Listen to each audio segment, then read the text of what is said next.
Captain Jake Morrison smiled as he walked through the busy halls of Nexus Prime Station. Aliens of all shapes and sizes moved around him, some tall and thin like the blue-skinned Zephyrians, others short and round like the furry Keltons. Everyone seemed to ignore the human captain in his simple gray uniform. That was exactly how Jake liked it. Jake had been coming to this station for 3 years now.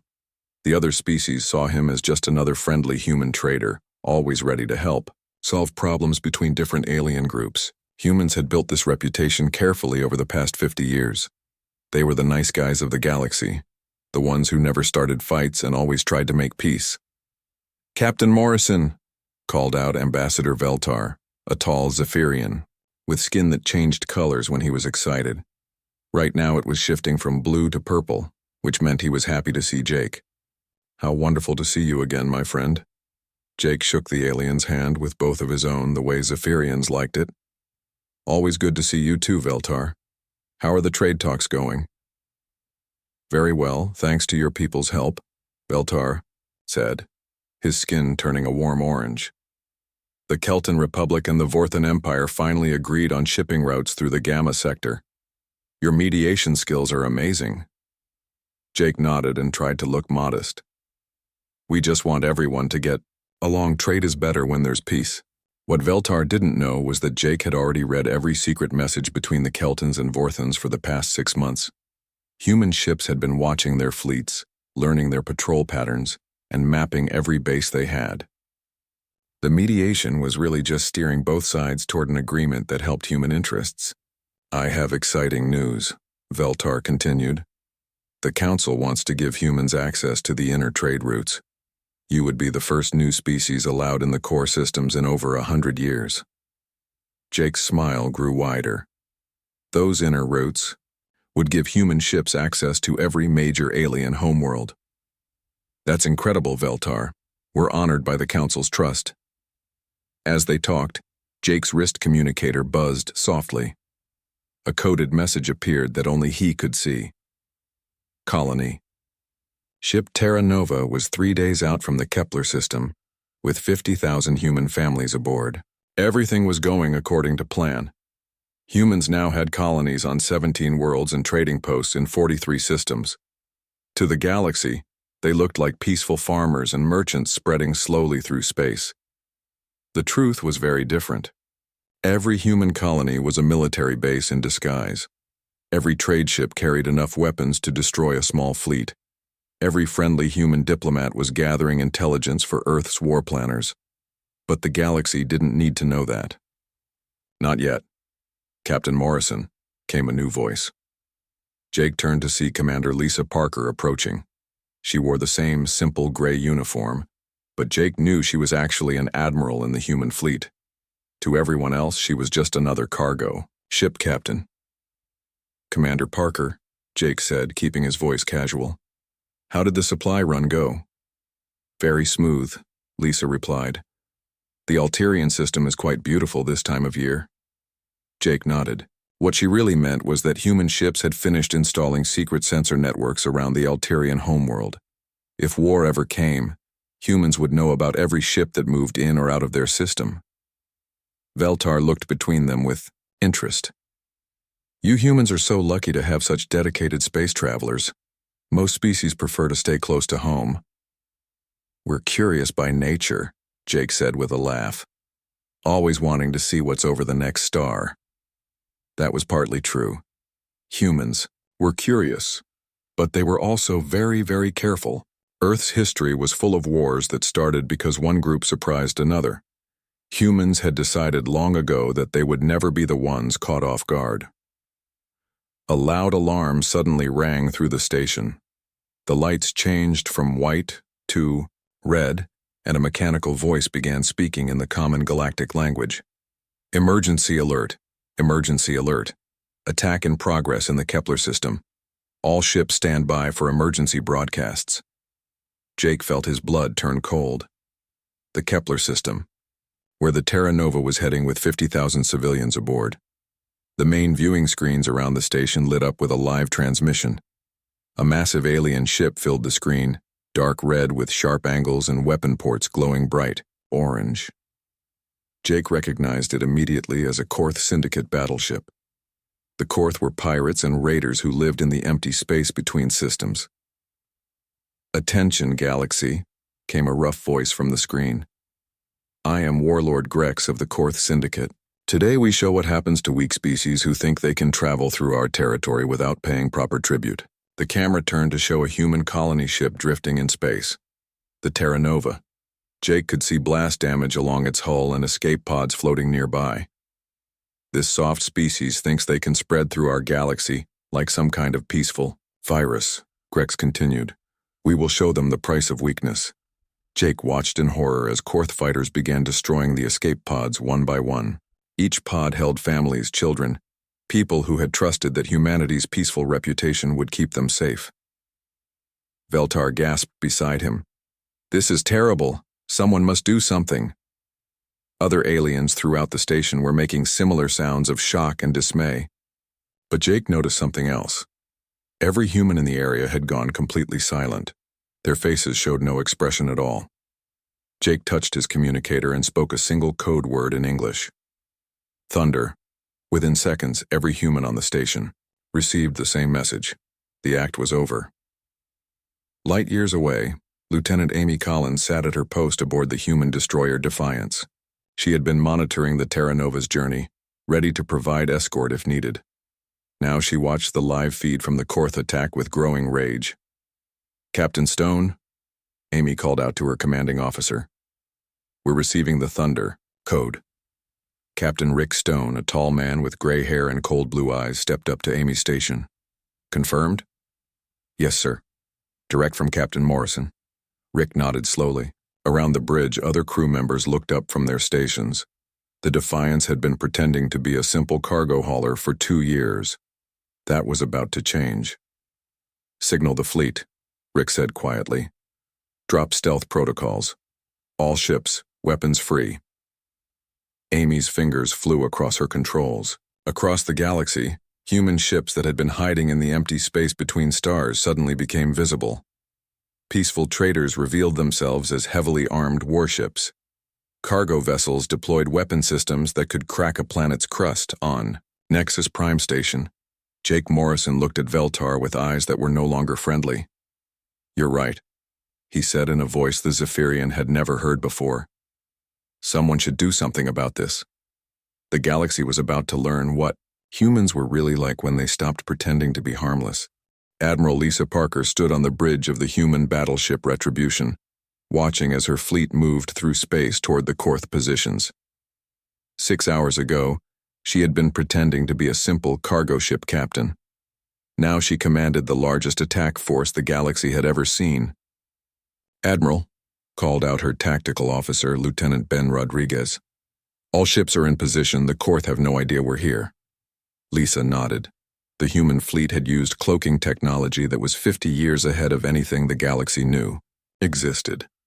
While other species argued about trade routes and mining rights, humans had been perfecting the art of invisible warfare. "Signal all ships," Lisa said. "Target every Korth base in the sector, no survivors." On the viewing screen, dozens of Korth stations and ships appeared as red dots scattered across the star map. They had built their empire by raiding weak species and hiding in the empty spaces between systems. They thought they were safe in the darkness. They were wrong. The first Korth base simply vanished. One moment it was there, a massive structure built into an asteroid. The next moment, there was nothing but glowing debris. The pirates inside never knew what hit them. Across the sector, the same thing happened again and again. Korth ships exploded without warning. Their hidden bases were torn apart by weapons that struck from impossible distances. The pirates who had laughed while killing human civilians now died in silent terror. Meanwhile, on Nexus Prime Station, chaos was spreading. The aliens who had watched the Terra Nova attack were now seeing something they could not understand. Human ships were appearing everywhere, moving with coordination that seemed impossible. Ambassador Veltar grabbed Jake Morrison's arm with a trembling hand. "Jake, what is happening? These ships, where did they come from?" Jake looked at his old friend with eyes that were no longer warm. "They were always there, Veltar. You just couldn't see them." "But But humans don't have a military fleet. Everyone knows this. You are peaceful traders and farmers. No, Jake said softly. We're not. On the main viewing screens, more reports were coming in. Korth raiders throughout the galaxy were being hunted down and destroyed.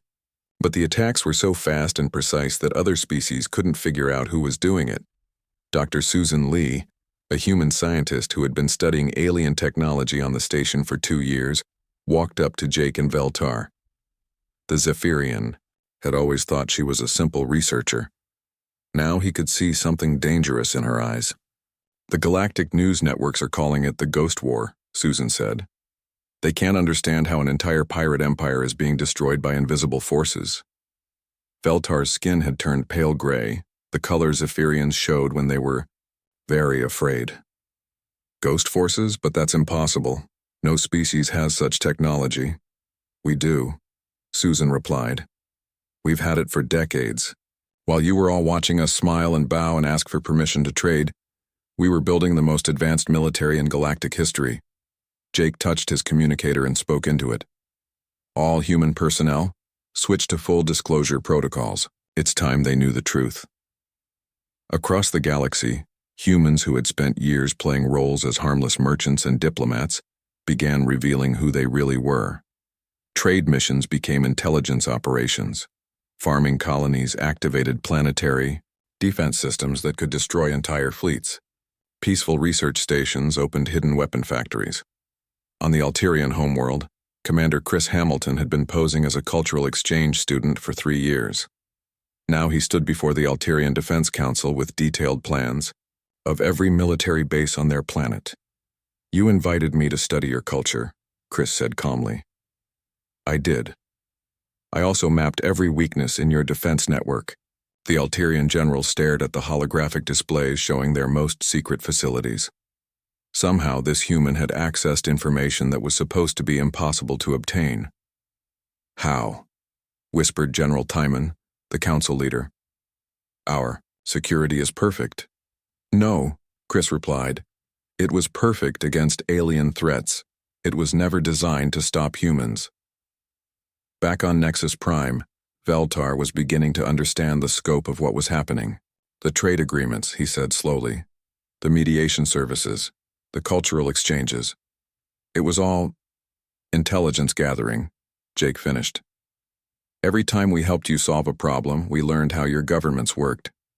Every time we fixed your technology, we installed monitoring systems. Every time we made friends with your people, we gained access to your secrets.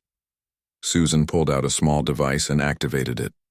A holographic map appeared, showing the positions of every major alien fleet in the galaxy.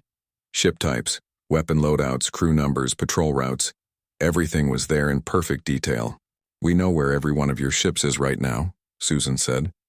We know how many people are on them, what weapons they carry, and where they're going next. We've been watching and learning for 50 years. Veltar's legs gave out and he sat down heavily. 50 years of lies. Not lies, Jake corrected. Strategy. We really do prefer peace. But we learned long ago that showing strength too early makes other species nervous. Better to let them think we're harmless until we need to prove otherwise. The viewing screens showed the final moments of the Korth Syndicate. Warlord Grex's flagship, the massive battleship that had destroyed the Terra Nova, was surrounded by human ships that had appeared from nowhere. The pirate leader was screaming threats and demands over the communication channels. Then his ship exploded in a ball of fire that could be seen from 3 systems away. The Korth Syndicate no longer exists, Lisa Parker announced over the galactic emergency frequency. Every base, every ship, every leader has been eliminated. This is what happens when you kill human civilians. The message was heard on every world, every station, every ship in known space. Species that had barely heard of humans were suddenly learning that they were the galaxy's most dangerous predators. On the Vorthan homeworld, Admiral Kate Williams revealed that she had spent 5 years designing improvements to their fleet's computer systems. What the Vorthans didn't know was that every improvement included hidden programs that gave humans complete control of their ships. With a single command, Kate told the shocked Vorthan Space Command, I can shut down your entire navy. Your ships will belong to us. Similar revelations were happening across the galaxy. Human advisors revealed themselves as spies. Human students turned out to be military analysts. Human tourists had been mapping defense installations. The species that had welcomed humans as peaceful neighbors were realizing they had invited wolves into their homes. Jake Morrison received a priority message on his communicator. It was from Earth's High Command, the secret government that had been planning this moment for decades. Phase 1 complete, the message read. All Korth forces eliminated. Begin Phase 2 diplomatic protocols. Jake looked at Veltar, who was still sitting, in shock. The Zephyrian skin had turned completely white, a color that meant total terror. What happens now? Veltar whispered. Jake's expression softened slightly. Now we talk. The galaxy is going to learn some new rules about how things work. But first, everyone needs to understand what humans are really capable of. Around the galaxy, alien leaders were receiving the same message. The peaceful humans they had known for 50 years were gone. In their place stood the most advanced military civilization in galactic history, and they were no longer hiding. The emergency session of the Galactic Council had been going on for 6 hours. Representatives from 23 different species sat around the massive circular table on the neutral world of Harmony Station. The air was thick with fear and anger. President Thyman of the Alterian Federation stood at the center podium, his forearms gesturing wildly as he spoke. We have been deceived, betrayed. The humans have been lying to us for 50 years. Around the table, other alien leaders nodded in agreement. The blue-skinned Zephyrians, the furry Keltons, the crystal-bodied Nexari, all of them looked terrified. In just 3 days, everything they thought they knew about the galaxy had changed. They destroyed an entire pirate empire in 6 hours, continued Thyman. 6 hours. The Korth had thousands of ships, hundreds of bases. How is this possible? Ambassador. Veltar, who had always considered Jake Morrison a friend, spoke up from his seat. They were never peaceful. It was all an act. Every human we trusted was a spy. The Vorthan representative, General Cross, slammed his fist on the table. My entire fleet is under their control. They can shut down our ships whenever they want. We are defenseless. Similar reports came from around the table. The Kelton Republic had discovered that their supposedly joint research stations with humans were actually human military bases. The Nexari found out that their crystal communication network had been compromised for decades. Every species had been infiltrated. We must act, declared Thyman. Before they decide we are threats to be eliminated like the Korth, the Zephyrian military commander General Vex stood up. His skin was dark red, showing his anger. I propose we form an alliance, the Human Containment Alliance. We combine our fleets and attack before they can prepare.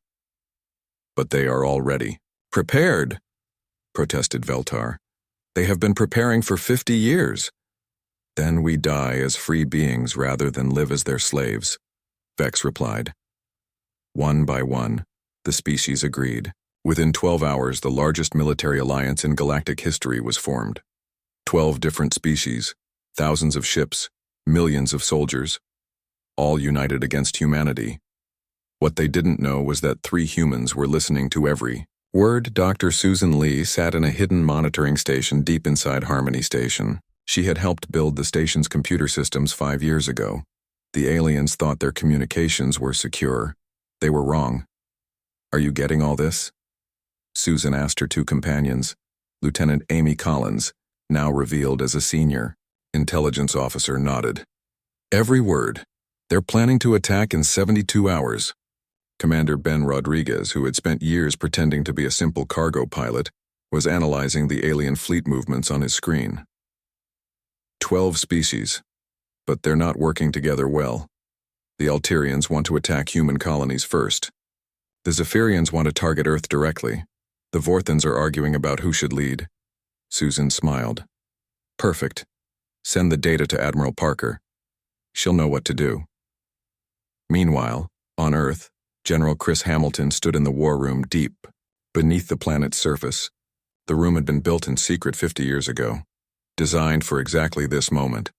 Holographic displays showed the positions of every alien ship in the galaxy. "Sir," reported his aide, Captain Tony Brooks, "the alien alliance is moving into attack positions. Should we begin defensive preparations?" Chris shook his head. "Defense is for species that aren't ready for war. We've been ready since before they knew we existed." He touched a control panel, and the displays changed. Suddenly, human ships appeared everywhere. They had been hiding near every major alien world, every important trade route, every military base. The aliens thought they were forming a surprise attack. Instead, they had walked into a trap that had been 50 years in the making. On the bridge of the human battleship Defiance, Captain Rick Stone received his orders.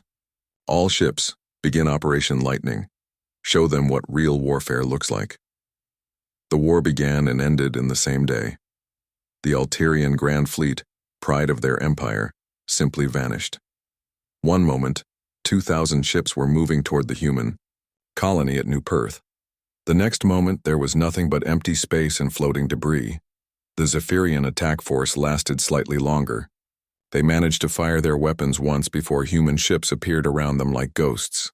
Within minutes, the entire fleet was either destroyed or captured. On Harmony Station, the alien leaders watched in horror as their carefully planned attack fell apart. Species that had taken centuries to build their space navies lost everything in a matter of hours. "Impossible," whispered Thyman. "We had thousands of ships. How can they be gone?" The answer came from Jake Morrison, who walked calmly into the council chamber. Behind him came Admiral Lisa Parker and General Chris Hamilton. The three humans looked completely relaxed, as if they were attending a friendly meeting, rather than facing the combined leadership of 12 hostile species. "You never had thousands of ships," Jake said quietly. "You had thousands of targets." Lisa activated a holographic projector that showed the real state of the galactic fleets. Every alien ship was either destroyed, captured, or surrounded by human forces. The war was over before most of the alien crews even knew it had started. "How?" asked General Vex, his skin now pale blue with shock. "We've been inside your command systems for decades," Chris explained. "Every time you planned an attack, we knew about it before your own crews did. Every time you moved a ship, we were already waiting for it." Ben Rodriguez entered the chamber carrying a datapad. "We have complete records of every classified communication between your species for the past 10 years. Your battle plans, your troop movements, your secret diplomatic meetings. We heard everything." The alien leaders sat in stunned silence. They had thought they were forming a secret alliance. Instead, humans had been watching their every move and preparing counters to strategies that hadn't even been finalized yet. "What do you want?" asked Veltar in a broken voice. Jake sat down across from his old friend. "The same thing we've always wanted. Peace and prosperity for everyone, but now it will be on our terms." Admiral Lisa Parker activated another display. It showed the galaxy divided into new sectors with human ships patrolling key positions. "From now on, humans will provide security for all major trade routes. We will mediate disputes between species. We will decide which technologies can be shared and which conflicts are allowed to continue." "You're taking over the galaxy," said Thyman. "No," Chris replied. "We're managing it. There's a difference. You'll still govern your own worlds, run your own economies, live your own lives. But the big decisions, the ones that affect galactic peace and security, will be made by species that have proven they can handle the responsibility." General Vex tried one last protest. "And if we refuse?" The three humans exchanged glances. Then, Jake spoke, his voice carrying a weight that made every alien in the room shiver. "The Korth Syndicate refused." "How did that work out for them?" Around the table, alien leaders began to understand their new reality. They were no longer the dominant powers in the galaxy. They were clients under human protection, whether they liked it or not. The age of human secrecy was over. The age of human leadership had begun. 6 months had passed since the galaxy learned what humans really were. The great station of Nexus Prime looked the same as always, but everything had changed. Alien traders still moved through the corridors, but now they stepped aside when humans walked by. The friendly smiles were gone, replaced by nervous respect. Captain Jake Morrison sat in his new office overlooking the main docking bay. Through the large window, he could see ships from dozens of species coming and going.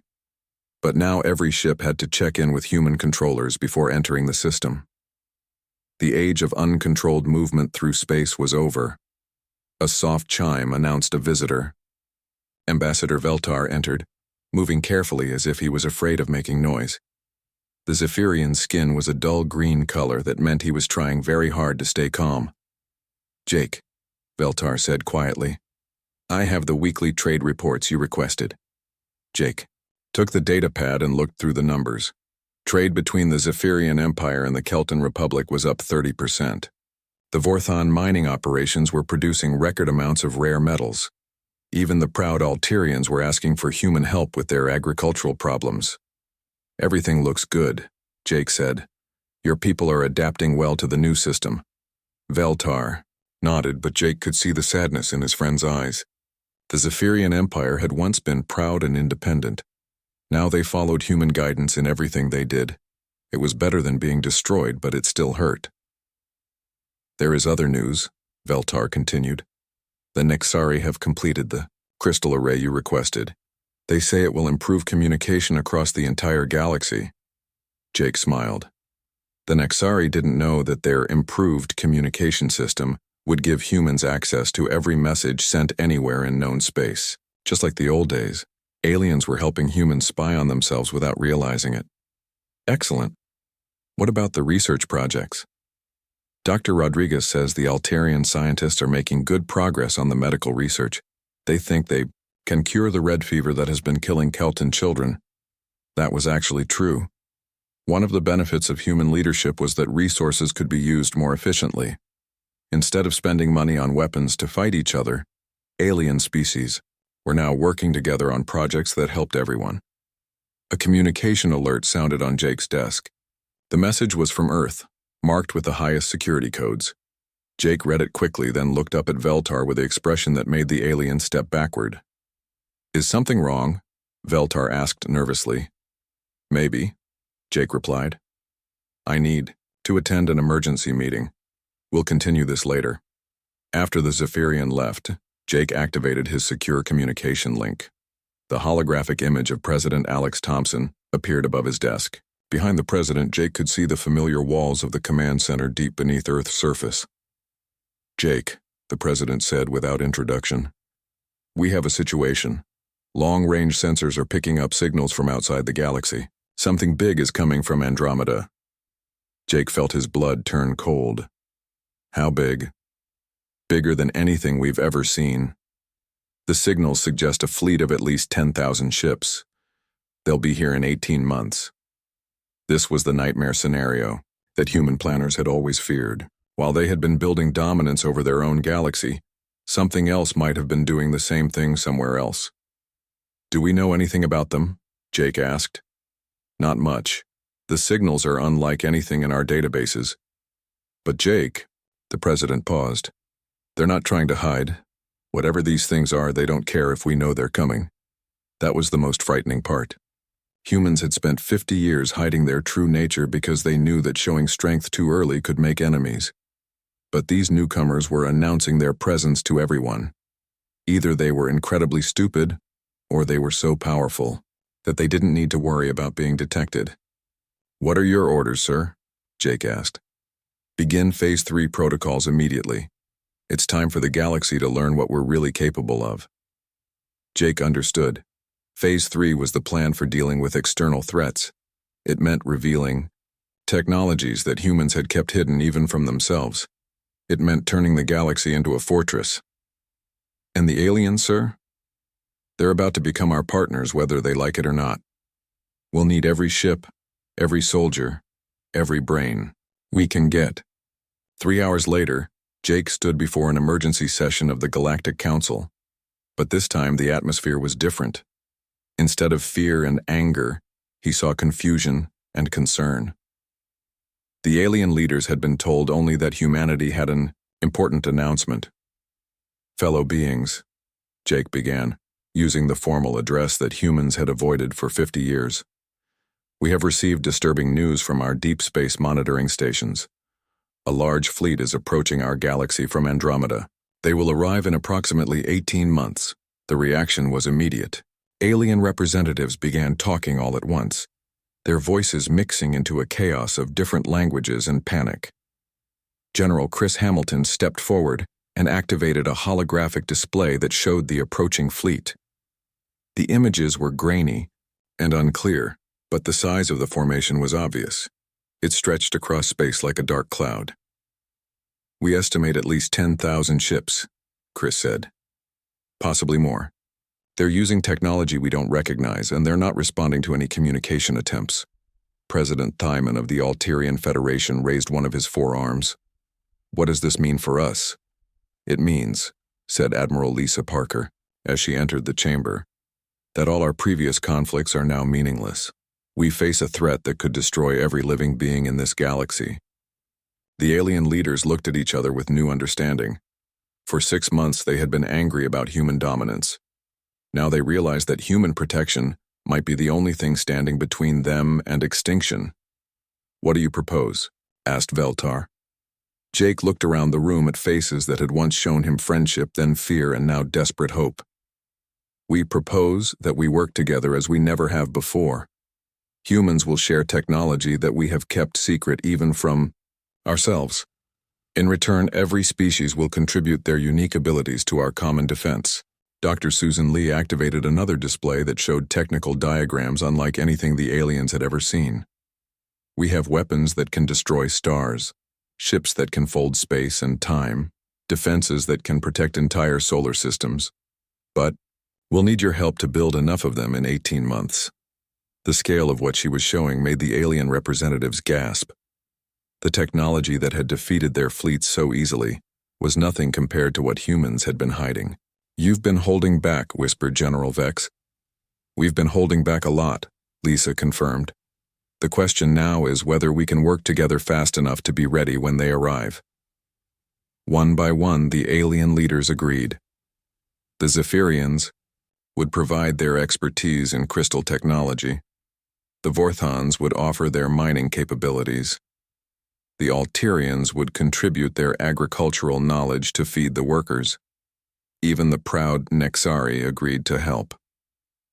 As the meeting ended, and the aliens left to begin preparations, Jake remained behind with his human colleagues.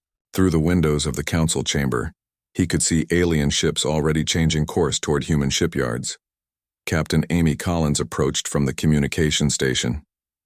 Sir, we're receiving priority signals from the outer rim. Human ships are dropping their final camouflage protocols. Jake nodded. In the next few hours, the galaxy would see things that would make their previous revelations look like party tricks. Hidden bases the size of moons would reveal themselves.